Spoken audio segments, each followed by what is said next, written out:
Okay, so we're going to start, and as people log in, I just want to welcome everybody. So my name is Charles Small. I'm the director of ISGAP, and I'm speaking to you from England. I'm based here, and it's our honor and privilege to be able to introduce you to Natan Sharansky. As people are logging in, I'll just say very quickly that we have a seminar series. It will continue. On Wednesday, we have Arnon Gross and David Bodine. They'll be speaking about UNRWA and issues of education and anti-Semitism. We have Professor Dina Parat, who will be speaking on June the 8th, next Monday. And we have Jacques Gauthier, who's a lawyer and a historian, will be speaking on the 10th of June. So the seminar series will continue. And we're in the midst of trying to create a conversation for Thursday of this week on the situation in the United States, on issues of racism and how it relates to issues of anti-Semitism. So please stay tuned for that. So today it's really a privilege to have Natan with us. The title of Natan's speech today, seminar, is The 3Ds and the IHRA Definition, Tools to Combat Anti-Semitism. As many of you know, Natan Sharansky is a leading figure in the Jewish world and in Israel. He became the chair of ISGAP recently, which is a great honor for my colleagues and myself. And it's a privilege to work with Natan. As you know, Natan has literally dedicated his life to the Jewish people and to issues of human rights. He was a dissident in the Soviet Union and fought for the freedom of the Jewish people to be able to leave the Soviet Union. And he spent 9 years in a Soviet prison for his work on fighting for human rights. Upon his release from the Soviet Union, and due in part to the hard work of a worldwide coalition, mainly in the Jewish community, of fighting for the rights of the Soviet Jews to be free, Natan made Aliyah to Israel, and he there spent another 9 years in Israeli politics with the goal of helping his fellow Soviet Jews to integrate into Israeli society. After leaving politics, Natan became the head of the Jewish Agency, a position he held for 9 years. And as many of you know, Natan is the author of 3 important books and has received many awards and accolades over the years for his efforts in human rights. And he's a winner, as many of you know, of the Congressional Medal of Freedom. In a few months, Natan's book, Never Alone, which will review his work for the Jewish people, his 9 years in prison, his 9 years working in politics, and 9 years with the Jewish Agency, will be covered in the new book called Never Alone, which you can pre-order now on Amazon. And it will deal with, in part, with contemporary issues like the demonization of Israel and contemporary anti-Semitism and the challenges that we face in universities. So Natan will speak for about 15 or 20 minutes, and then we'll be able to open it up for a conversation. So Natan, thank you very much for your time and joining us today. Thank you, Charles. Thank you, everybody. I'm really honored to have another opportunity to speak about new anti-Semitism, this time from the platform of ISGAP, that I'm very glad and very honored to be a chairman of. Dear friends, formally, IHRA definition was approved by this organization in 2016, and since then a number of countries approved it as their official working definition of anti-Semitism. And practically with every step, in every country, there's debate that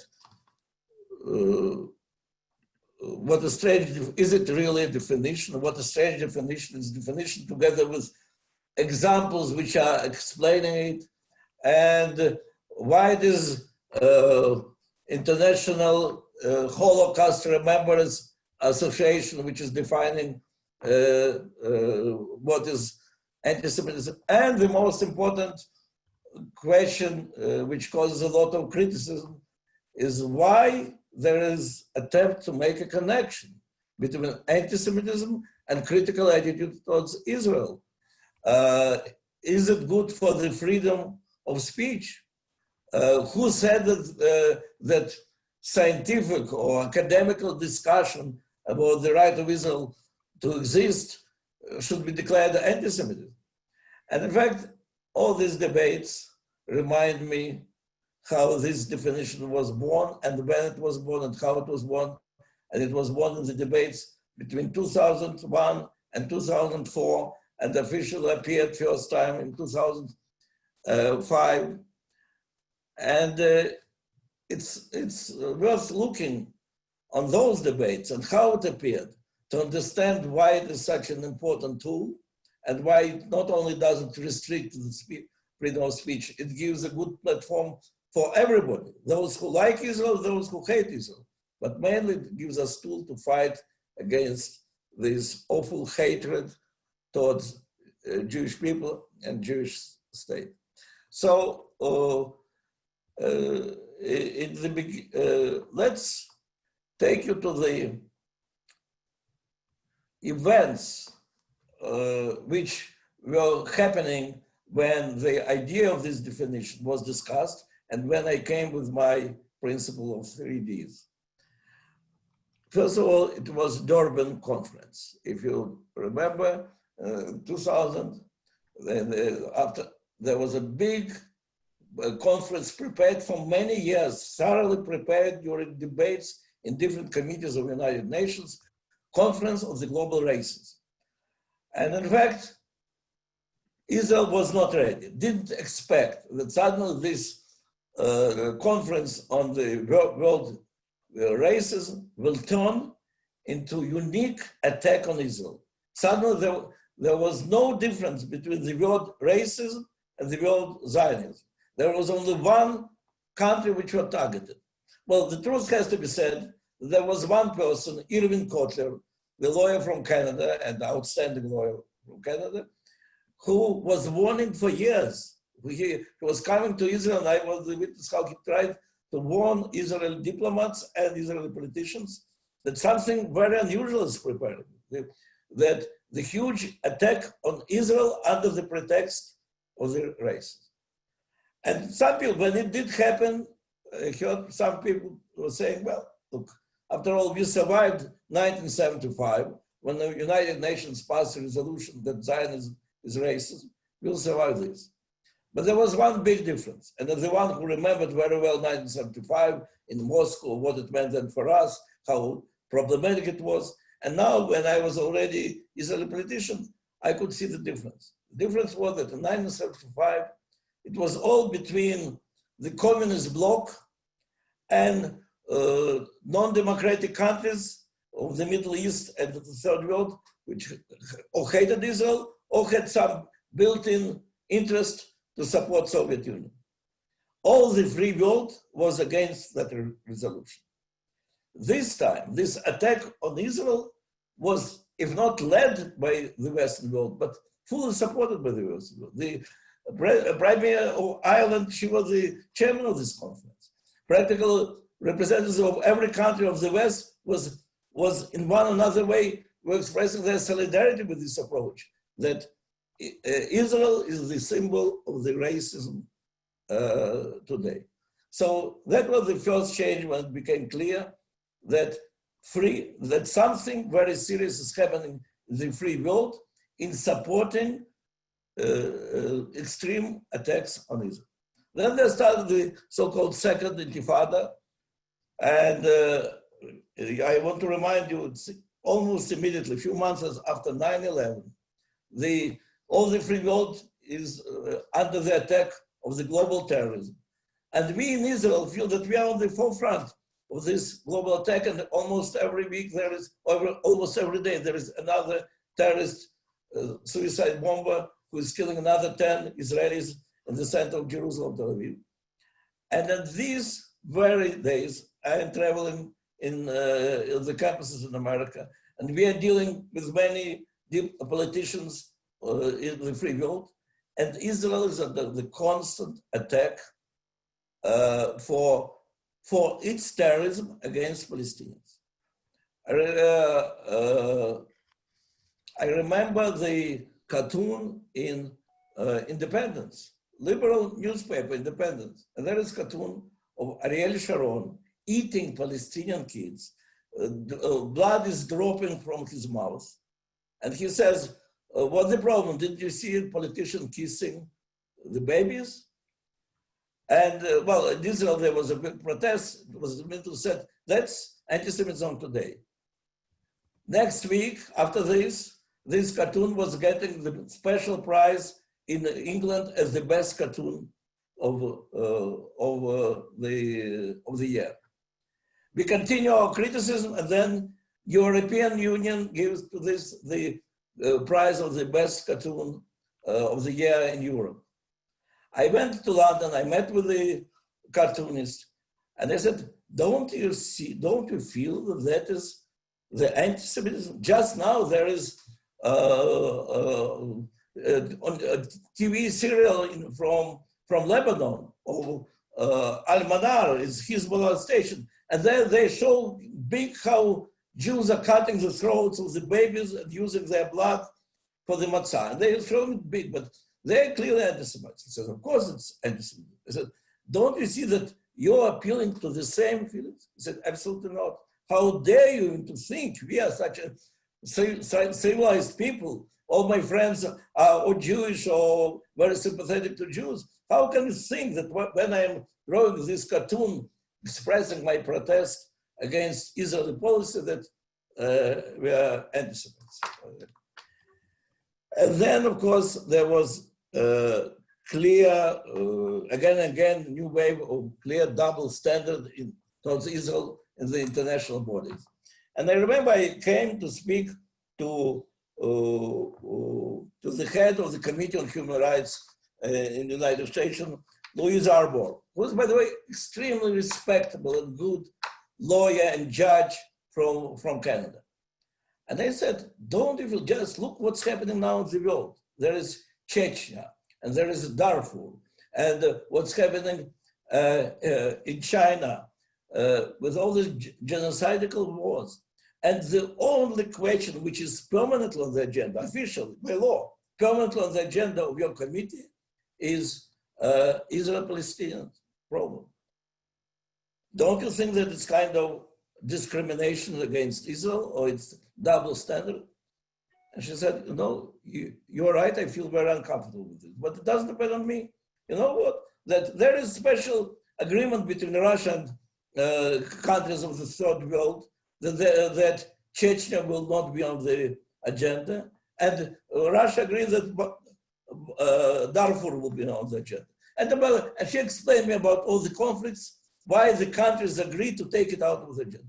So the only conflict that nobody is against, everybody agrees that it should be constant on the agenda, is Israel. And I said, you know what?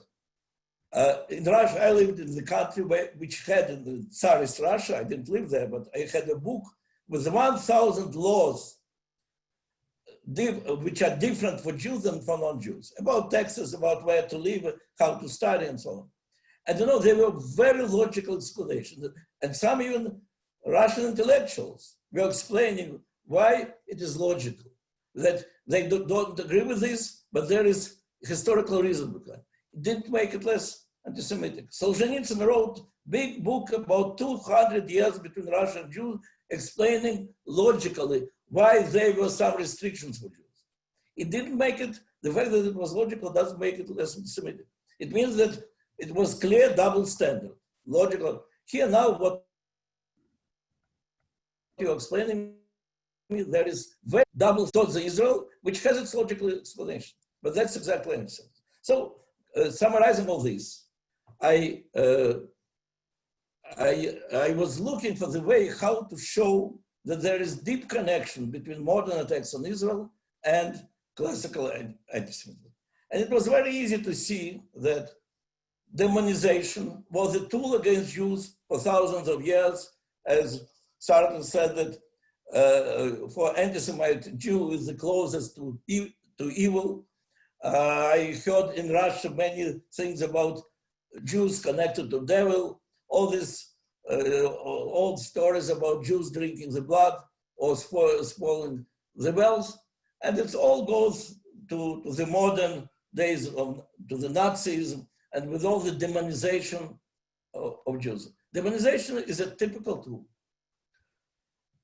Another typical tool is delegitimization. Delegitimization that Jews are not a religion because it's replaced by new religion. It was the Jews are not a nation, and Stalin wrote a special article while Jews are not a nation.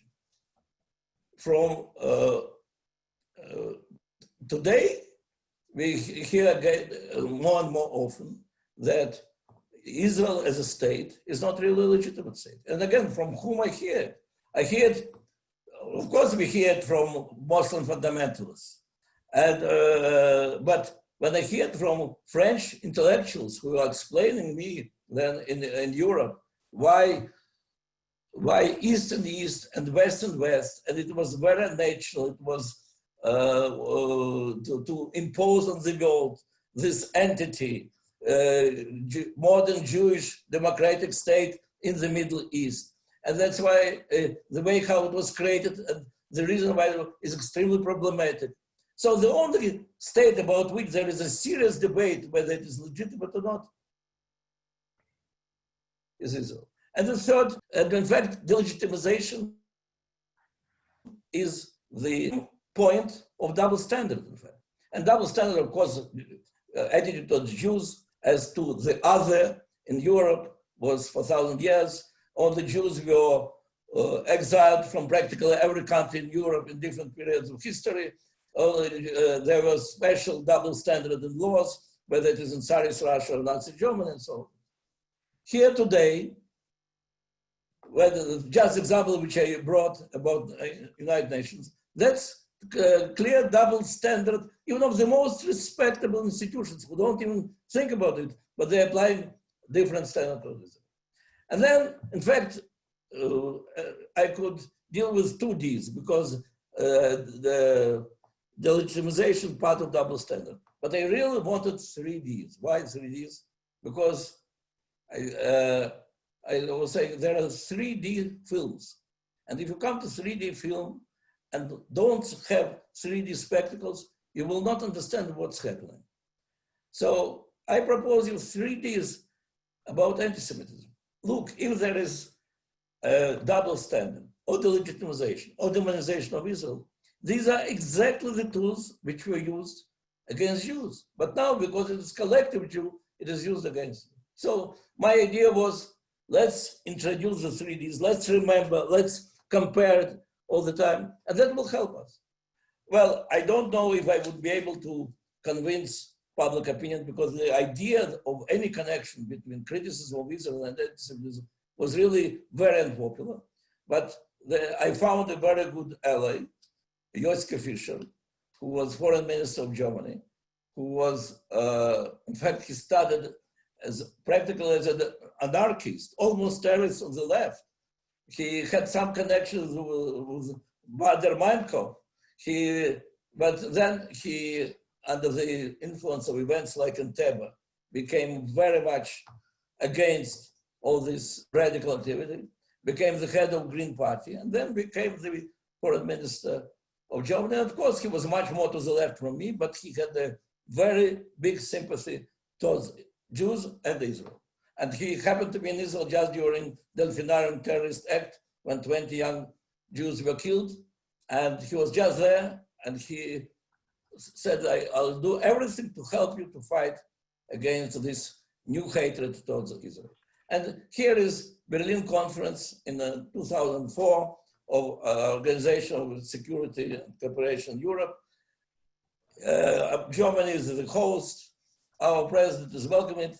Joschka Fischer gave me double time than to any other delegation to speak exactly about 3Ds. I gave all my theory of 3Ds. I gave many examples from today's Europe, and there were some delegates who supported this idea. Some who didn't. But then in the declaration, the final notes of this conference, it was written for the first time, they were the words that a number of delegations explained how criticism of Israel can become anti-Semitic. And at the same time, you want to say that criticism of Israel, like all the other countries, is legitimate. So it looks like a very careful word. But for the first time in the international document, it was said that, yes, some criticism of Israel can become new anti-Semitism. And in fact, then I followed it in State Department, in the Senate, where there was convened Committee on the Cooperation and Security in Europe. And 3Ds became like accepted idea of connecting between new anti-Semitism and old anti-Semitism.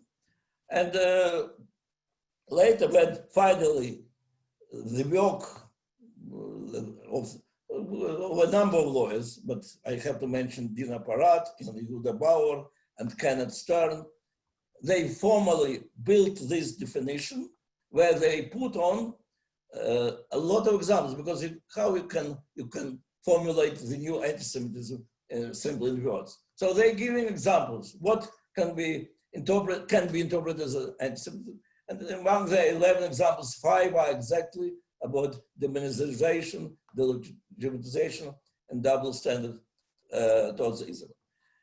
So that's the situation for today. One more modern example, which of course is in everybody's minds, is BDS. And there are many attempts today to say that BDS has nothing to do with anti-Semitism. If you use this criteria, first of all, founders of BDS are denying the right of Israel to exist. And if you read the documents of ISGAP, you can get, or the Israeli Ministry on strategic studies, you can see there many examples of quotes how the founders of BDS are denying the right of Israel to exist. But you know what? Those who are participating in BDS is not only founders. There are many well-wishing young people. Then you can remind them, what about double standard? Why are you applying this web tool of boycott to Israel, but there is such a long line of the countries who can be definitely boycotted before if you're applying the same principle to all the other countries. And that can show us how this tool can be used, to put these spectacles and to watch and to see the real picture. Now, as to the restrictions on freedom of speech, I would say absolutely the opposite. If you really, if you have a clear borders of the anti-Semitism, you know these borders, so inside these borders, you can be as free in your criticism of Israel as possible. One of my students in Shalem made a special work on this, applying of these principles. He applied them to the criticism on Sabra and Shatila. And Sabra and Shatila was unfortunately a very tragic example of how the criticism of Israel, comparing it with Nazis and the most awful massive killing by Jews in history and so on, how it was really, by my 3D principles, was a classical new antisemitism. But in the same work, he showed how people could criticize Israel without crossing these lines. How they could criticize Ariel Sharon, why he permitted Christians in the camp, and how Israel government, why he didn't have control of Ariel Sharon not to let him do. And this criticism, that's what brought to Wadat Granat, to serious studies, and to the conclusions. So the moment, if you want to be constructive in your criticism, to the contrary, the moment you remove all these demonization elements, and then there is no suspicion that your real aim is destruction of the state, then your criticism can be very constructive. When you're speaking about apartheid, nobody in Israel will take seriously your criticism. To the contrary, and we know that it brings only to the hatred to the Jews and to the full denial of us in anything. But if it is criticism about what is really happening on checkpoints and why there are violations, and I heard myself in our ground from our Attorney General, very serious criticism. So that's something what can be taken into account. That's something what can be discussed on international and any other forum. So to the contrary, 3Ds gives you opportunity to see the anti-Semitism, but also to see a lot of room for constructive criticism. And that should be our approach also today. Okay, Natan, thank you. Thank you very much for your presentation. So I'm going to start off the conversation with a couple of questions and comments, and then we'll open it up to people who are tuning in. If everybody sends your questions to me, I'll try to ask as many and collect as many and pass it on to Natan. So Natan, your work on fighting contemporary anti-Semitism and the delegitimization or using the 3Ds to fight for the Jewish people's rights and for Israel's right has been very effective. And in a sense, I would argue in the West, the front line has been the universities, not just the campus politics, but actually what's taking place in the classroom. How philosophically and ideologically mainstream education questions the Jewish notions of peoplehood, as well as our right to self-determination in our homeland. And going back to this struggle for Soviet Jewry, you galvanized an entire movement. You became a symbol of not only the human rights struggle and the struggle for the Soviet Jews in the Soviet Union, you became a symbol, I think, for the Jewish people, a symbol of the struggle for our freedom. And as we face this struggle today, in this generation, I just want to say, when I was a kid in Montreal, I was active in the USY, and I remember we used to meet Sunday nights, and we used to have calls to Soviet Jews through the telephone, which were very momentous events. And after my engagement in the USY, I became the chairperson of the Student Struggle for Soviet Jewry at McGill in Montreal. And I'm mentioning this because I think, in a sense, this was my first experience fighting for human rights, fighting for Jewish rights. And I think it galvanized an entire generation. All of my friends, all of my parents who are listening today, my parents and all of their friends, my grandparents and all of their friends were engaged in defending the rights of Jewish people in the former Soviet Union, defending Israel's right to exist, and defending our rights in the West, in Canada and in North America and in Europe. The students, I find the students are sort of on their own. The professors and faculty are on their own. How do you see this sort of onslaught, your analysis of the 3Ds as instrumental in understanding the attack against Jewish people, against Israel, but also Jewish communities in the diaspora? The IHRA definition is an important tool to fight back. How can our community, how can the business community, the housewives and the students that fought so gallantly in the struggle for Soviet Jews, how can we create a movement in our community that takes seriously the miseducation of another generation of people in the West who are learning to question Israel's right to exist, if not call for its elimination? And as Abraham Lincoln said, what the students study in this generation becomes the policy of the next generation. How can we galvanize our community to take very seriously what's happening in our educational institutions? Because I would argue, I don't think our community really sees this as part of the real world or as the real threat. And I would argue what's happening in the university is the most important institution in our democracy. How do we galvanize our community to take this struggle in the university and on our campuses more seriously?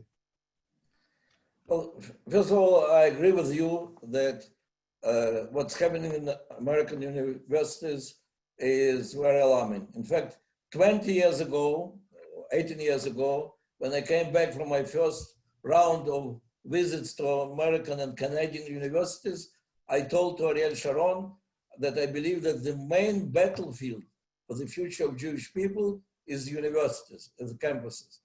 because then I saw this awful contrast between what's happening in Israel fighting the terror and what's happening with Jewish students on the campuses who are ashamed of being associated with Israel. Second, about Soviet Union, we have to understand what really changed and why we were so successful then and what is the problem today. In Soviet Union, you are absolutely right. The struggle was, we Soviet Jews could never survive in our struggle even one day if it wasn't struggle of all the Jews of the world. Student struggle for Soviet Jewry, that's maybe one of the most world organizations for us was. You know, the KGB was saying to me in prison many times, who you think is supporting you? They're only a bunch of students and housewives. But that was exactly the great definition which they gave to our movement. These Jewish students and Jewish housewives in thousands and hundreds of thousands with their demonstration, with their pressure, with their demands to their politicians, they saved us. So no doubt that this international mobilization of Jews was very important. But what helped, what was working with, there were two very clear values which these young Jews had. One value was value of freedom, democracy, human rights. Many of them, by the way, those who joined our movement, they came straight from Martin King's fighting, straight from Atlanta and other places, and joined student struggle for Soviet Jewry. So it was clear that the value of freedom is absolute value, and whenever you're fighting for against totalitarian regimes, you're doing something very good. And young Jews were happy to join the struggle. And the second, of course, the feeling of the belonging, of rediscovered identity. Many Jews, American Jews who, like you, were coming to us, to Moscow to help, they were saying how by joining the struggle, they rediscovered their own roots, how happy they are that they are part of Jewish people. So these two feelings of identity and of value of freedom were playing very important role in that generation. Now, I remember soon after I was released, I read the book of Alan Bloom, I think professor of Chicago University, Closing of American Mind. And I became really concerned because, as you said, the students of today will be the intellectual leaders of tomorrow. And there he was explaining how American students are taught that there is no value in freedom, that in fact there are no absolute values, that everything is relative, that you should not be ready to die for anything. And that's one thing. And that's something what became stronger and stronger and stronger, this postmodern attitude that everything is relative and that there is no value in fighting against dictatorship, supporting democratic dissidents and so on. The other thing is the value of identity, that this feeling of assimilation, the feeling that, well, as I heard from, I'm a Jew, but for many years we were in misery and the world was helping us. Now I'm a Jew by helping to the other people. Why I have to invest in my own people? It's against my liberal ideal of Jew. So and I have to remind again and again to these young people, if you really want to change the world, you want to do a better place, the only source of your strength is in your roots, in your family, in your community, in your identity. So the fact that in this postmodern Western liberal Europe, and now also America, to the extent that American universities are really reflecting the atmosphere in Europe, it became very decadent, with no values of belonging and with no value of fighting for real values of freedom. And that's very dangerous in general, and especially for us, for Jews, but it is defining elements of our solidarity. So I think the answer is you cannot really succeed in facing challenges of today, and no doubt that new and old antisemitism and assimilation are two big challenges for Jewish people. You can't succeed in it if you're not strengthening our bonds and well, I will not start mentioning birthrights and the others. Without connection, only two things can help our people, our faith and Zionism. Connection to our tradition, to our community, and connection to the state of Israel. That's why we have to work on. So thank you. There's many questions and follow-up things that you inspiring me to think about. But I want to shift gears for a moment. You mentioned Martin Luther King and the civil rights movement was very much supportive of the struggle for Soviet Jews. And there was a bond, I'd say, between the American Jewish community and the civil rights movement and with Israel and the struggle for Soviet Jews, the condemnation of the Holocaust and anti-Semitism in the African American community. Given what's happening in the United States in the past week in the news, but more, I'd say more structurally, the marginalization of the African American community, the racism, the police brutality, from your perspective in this moment, what do you think is our responsibility to this problem of racism in the United States? And what should our leadership be doing vis-a-vis the African American community and trying to reach out to them in their hour of need? Well, first of all, it's awful. It's tragic even to see these pictures which we see on TV in Israel from New York, and to think that now New York, besieged by Corona and besieged by this violence and the real war between police and black people, it's awful. It's heartbreaking. Second, it didn't start today.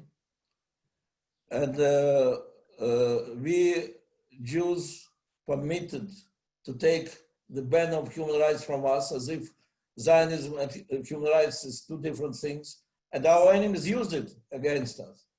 And well, that's another topic, but very important topic that we should never permit it, and we should do everything to take this ban back. Third, America, Jews always were sympathetic and supportive of the fight of black people, and we have to continue being. At the same time, we had always to make it clear that violence is not part of our game that we are involved. I think our movement was so successful because it was non-violent. It was against violence. And when Kahana, who has deserves a lot of credit for being one of the first voices on our behalf, but when he started using violence, we Soviet Jews from Moscow sent a letter saying how dangerous it is because it undermines the very moral principles on which all our struggles. So I think even in this difficult hour, we should not compromise on this, that violence has nothing to do with the fight for real justice and human rights in democracy. And the third, of course, while we have to build bridges with the black community, not by accepting these formulas of intersectionalism and the new anti-Semitism.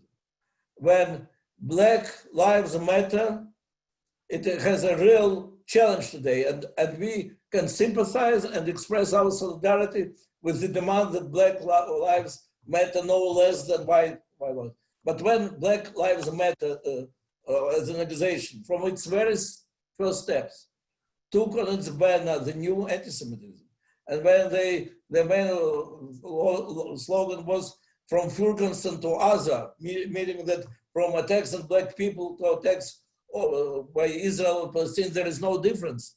And some of Jewish organizations were saying that in order to participate in the great struggle for justice and against racism, we have to close the eyes of these anti-Semitic elements inside. I think it was awful compromise, and we have to be very clear on this. All our sympathy is with the black people who suffer from injustice. There should be no compromise with the attempts to connect the struggle for the rights of the black with the new anti-Semitism. And we should never be part of any violent attempts to restore justice in the free world through violence. Thank you. No, there was some research that we did at ISGAP that showed the this meme from Ferguson to Gaza was actually introduced by the Nation of Islam, and they were trying to. But that's the problem, that all this these talented haters of Israel who want to destroy Israel are coming with the slogans which are appropriate for feminist movement, and which are appropriate for gay rights movement, and which are appropriate for the black movement.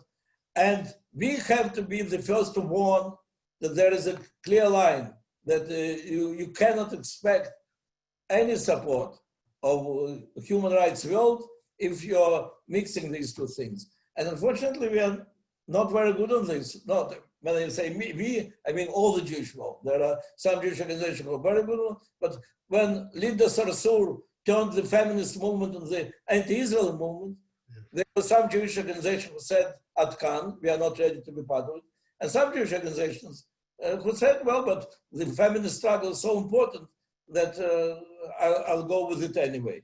And that is, we have to be morally very clear on these issues. I agree. Thank you. So we have I'm going to open it up to some questions. We have a question from Turkey, from Natan Sharansky. And he asks, it's almost 5 years since IHRA accepted the anti-Semitism definition, I guess in Europe. During these years, some 35 to 40 countries and organizations throughout the world accepted it. But as we know, it's not a binding definition. And as you know, no country or organization has really implemented it. And we see no one has made steps towards formal implementation. But the idea behind this definition was implementation. So Metin's question is, why is it not implemented? What other steps should IHRA or other organizations do to bring about its implementation as a binding law?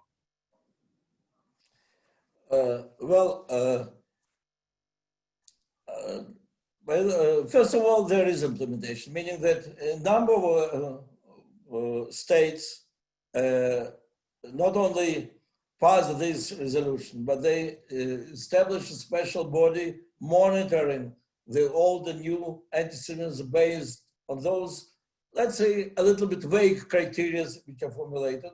And I don't think that they can be not vague. I just tried to explain before, one Supreme Court judge in America said, when he was asked to define pornography, he said, "When I see pornography, I know that that's pornography." So he said there is no way to describe it by clear definition, but I can identify it. And what I was just saying, that if you have these 3D spectacles on our eyes, using this definition, we can always see this antisemitism.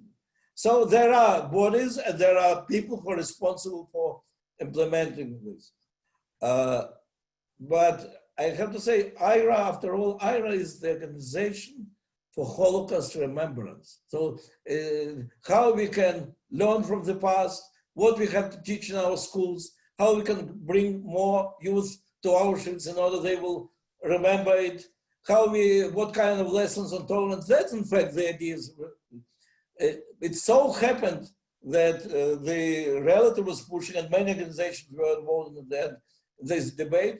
And so it became the first who put it on their side and voted for this was IHRA, and Kolakavot to IHRA, but it cannot solve this problem. That's the problem. The anti-Semitism, the most ancient hatred. So it seems that people need kind of scapegoat, the other to hate. So, and it is very dangerous for civilizations. Today, this collective Jew, Israel is such a target, and it's permanent effort of different parts of the society on different levels, on political level, on educational level, in a social level, in media level. And yeah, I agree that there are many failures, maybe even more failures than achievements. But the very fact that that is a threat to the civilized world, and not only to Jews. In fact, Jews are the only ones who learned how to live with antisemitism and survive with antisemitism.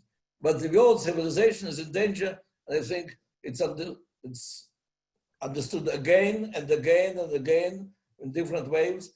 And now I hope we are in the stage when where this hatred can take us is understood better than a few years ago, definitely better than 5 years ago.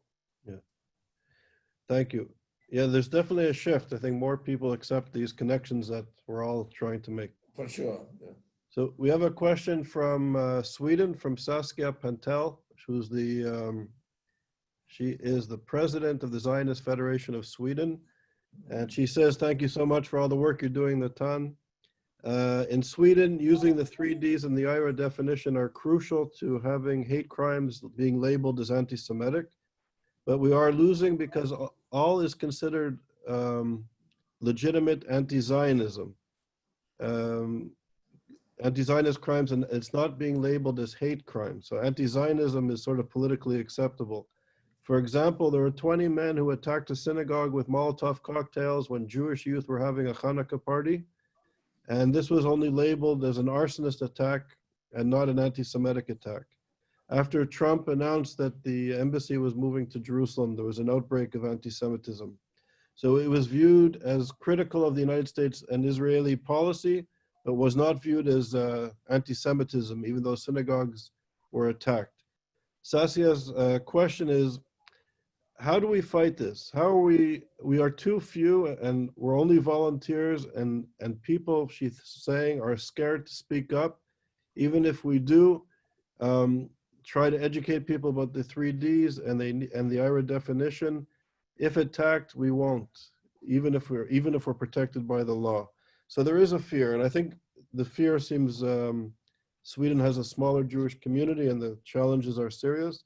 But I think we can extrapolate that there is fear in North America too, among faculty and students and leaders, feminists, Jewish women who are part of the feminist movement, to speak out. So how do we overcome this, and how do we overcome this fear, which you've written about and lived, not in fear, and how do we get organized more effectively?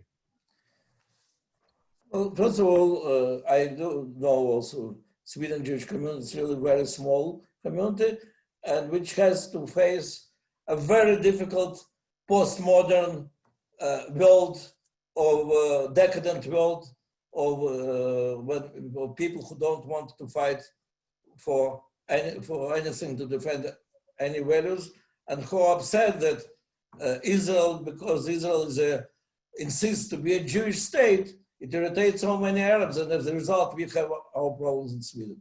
So, and there are good examples which were given about these people. I think it was in Malmö, I don't remember where these hooligans were attacking synagogue.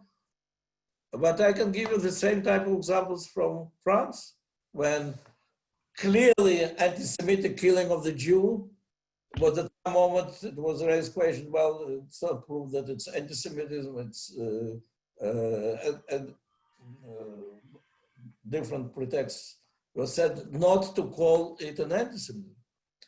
And the only way what helped to change the public opinion, it was to show to the public in France how it is dangerous, not for Jews, how it is dangerous, this permissiveness for the stability of French society.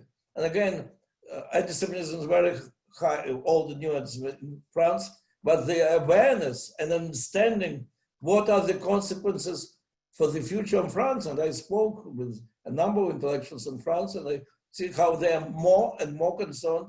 They're saying, well, you're correctly concerned about the future of Jewish people. I'm concerned about what will be with our French culture, which we will not stop it. And then, and by the way, in the specific case that I mentioned, then as a result of influence of public opinion, politicians also change their attitude. So we don't have any other argument except for the fact that it's not our Jewish problem.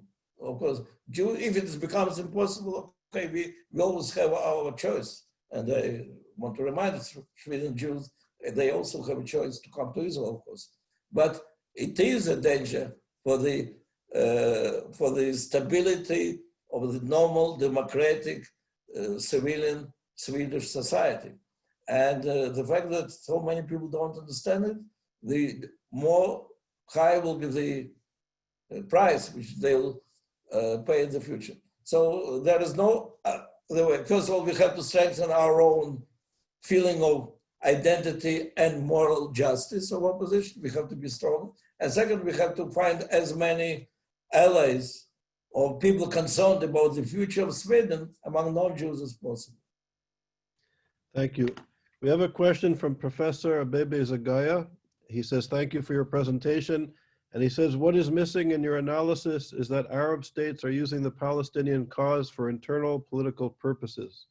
Palestinians are being treated as second-class citizens by Arab governments. So how does that factor into this global? First of all, it's not missing from my analysis, but I spoke longer than I was supposed to. So I definitely agree with the person who is asking this question. Unfortunately, I saw it firsthand many times that, in fact, the real plight of Palestinians doesn't concern the Arab dictators and sometimes even broader public opinion. And while dealing with democratic dissidents in many Arab countries, and some of my colleagues and friends, Palestinian democratic dissidents, are among them, they always felt that the real plight, let's take feminists, this feminist movement which is fighting in America for the rights of Palestinian people. Do they care about the fact that 1/3 of all killed in Palestinian society is honored killings, are women?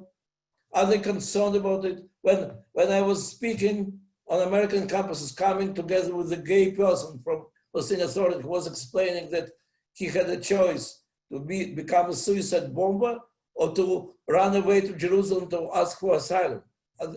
That was the choice which Hamas was giving him. I have to say, was it of any concern for any pro-Palestinian student society on American campus? But it's also a more general question. Badawi, the clear case of Saudi Arabian democratic dissident, political prisoner, punished in front of all the world. I personally told, I was the head of Jewish Institute, all our shlichim on the campus, all representatives of the campuses, participate in all the demonstrations which Arab students will do on behalf of Badawi. We have to express solidarity with those Arabs whose human rights are violated. 2 weeks after this, I asked, did you participate? They said, no, there was not a one demonstration, not a one Muslim organization of the campus who expressed any interest to support his rights. So, specific to your question, yeah, I think the fact that 5th generation of Palestinians live in the refugee camps and not in normal housing, it's because the Palestinian leaders and Arab world wants to use them as a battle ram against Israel and are not really concerned at all about their conditions, their rights, situation with women, the development, and so on.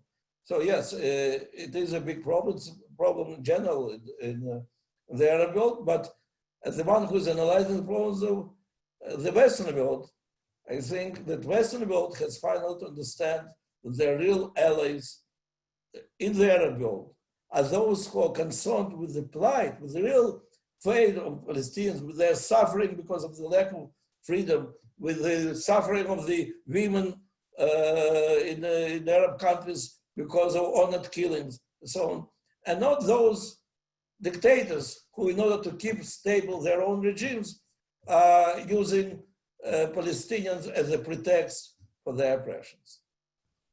So Natan, we're running low on time, so I'm going to ask you one final question. It's from Howard Morey. Howard Morey says his son Josh Morey played a crucial role in creating safe speech policy on campuses to fight BDS by demonstrating how BDS groups breach these policies by targeting students who support Israel, who call Jewish students racist or for supporting the apartheid Israel. After a campaign to educate the student council, his university decertified campus BDS groups. On other campuses, students have used these safe space policies and the IHRA definition of anti-Semitism to undermine the BDS groups. In your view, are we winning the war against BDS and anti-Semitism on campus? Well, first of all, I welcome and glad to hear about all the efforts which the students are doing. I think it's not only fight for the future of Jewish people, as I said to Ariel Sharon 20 years ago, but it's one of the biggest threats to American democracy, to the leader of the free world, that the campuses, step by step, are becoming the place where the free speech is restricted, if not prohibited. If you take, it started from not prohibiting to pro-Zionist speakers. But if you look now on the long list of the speakers who were prevented to speak on the campuses, many of them are non-Jews, many of them were not going to speak about Israel or Zionism. But the moment you decide that you have the power to not to let the people who disagree with you to speak in the university, that you have a moral power and physical power, that's the end of real freedom of speech and all the democratic process in America. And if it will end in America, it will disappear from this world, maybe except from Israel. So it is the most important struggle, free speech on the university. Now, I don't know to say whether we win or lose. It depends on the definition. But as I was always saying to our shlichim, our representatives whom we were sending to the campuses in America, I was saying, you know what? Your aim is not to convince those who hate Israel that we are better than they think. Your aim is to convince young Jews on the campus that they have no reason to be ashamed of Israel. They have all the reasons to be proud of this connection. And the same can be said in general about students. There are many people who are prejudiced and who don't want to live enjoying the freedom of speech for everybody. But everybody who changed this opinion, everybody who joined the struggle for the freedom of speech, it's a victory. It's a victory for the America. And let's count it like this. You succeeded on one campus, on two, on three campuses. It's huge. It's a big success. And it's part of our general success. Natan, thank you very much for your time and participating in the webinar. And on behalf of everybody at ISGAP, we really appreciate you taking the time today and all your efforts to help direct and develop ISGAP. So thank you. And thank you, ISGAP, for all your important work which you are doing in academia with the professors of the universities. It's very important. Thank you, everybody. And it's also interesting how, when I was a young student fighting for the freedom of Soviet Jews and you were in prison, it's amazing how, history, things change. Now you're a free man in our homeland in Israel, and you're helping us struggle with contemporary anti-Semitism in the West. So I think you embody a lot of hope and a powerful hope for us. So thank you. Well, it was easy to feel yourself free man when you are in a Soviet prison. It's much more challenging to keep your freedom when you are in America. Why? Tell me why. Well, because you have many choices. In in prison, I say no to KGB, and by this I fulfilled all my moral obligations. We Jews have Taryag Mitzvot, 613 obligations. Can you imagine somebody who fulfills all these 613 obligations? It's practically impossible. But in prison, everything comes to one. You say no to KGB, you have overcome your fear, and that's it. By this, you are a moral person. You made all your choices. In the free world, you have so many choices and so many temptations and so many compromises to be made or not to be made. So you're never sure that is it okay that you will agree on this compromise or not. So the fight in the Soviet Union, the dictatorship was complete, but your feeling of inner freedom was also complete. The free world here, we have to fight for our inner freedom all the time with our fears, with our temptations, with our desires not to undermine our career by being involved in this or that. And so it's very good to have such a compass, such a criteria as I had in prison, to go back to that past and to understand what is really important in this life. This is a good topic of conversation. I was just speaking with my rabbi, Akiva Zweig, about the 4 exiles in Judaism. So we have Egypt, the slavery, Babylon, annihilation, the Greeks, assimilation. And in Edom in Rome, we have all of the different challenges in this exile. So yeah, there's a lot to draw on from our wisdom. Well, thank you. Thank you very much. Thank you for everything. And everybody who's listening, thank you for attending. And on Wednesday at 11 a.m. New York time, we'll continue with Dr. Arnon Gross and David Bodine on UNRWA and their role in supporting anti-Semitism and education. Thank you, everybody. Stay safe.